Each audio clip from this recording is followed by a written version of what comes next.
Brazil থেকে মাংস নয় বরং ব্রাজিলিয়ান জাতের গরু আমদানি করলে 500 টাকা কেজিতে গরুর মাংস খাওয়ানো সম্ভব বলে জানিয়েছেন বাংলাদেশ ডেইরি ফার্মার্স অ্যাসোসিয়েশনের সভাপতি ইমরান হোসেন।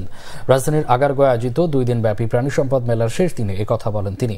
বলেন, দেশে মাংসের দাম সহনীয় পর্যায়ে রাখতে অবশ্যই গোখাদ্যের দাম কমাতে হবে।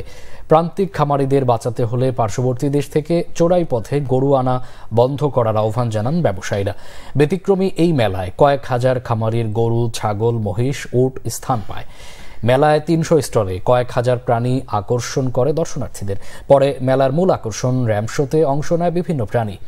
2 দিনে পশু পাখি কেনাবেচার পাশাপাশি সারা দেশের প্রান্তিক খামারিরা একে অপরের সাথে অভিজ্ঞতা বিনিময় করেন।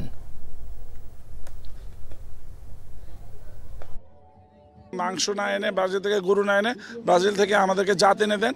আমরা ইনশাল্লাহ 2-3 বছর কাজ করলে, আমরা ওই জাত নিয়ে যদি 2-3 বছর কাজ করি, আমরা 500 টাকার নিচে মাংস দিতে পারবো এবং 60-70 টাকার মধ্যে আমরা দুধও দিতে পারবো ইনশাল্লাহ।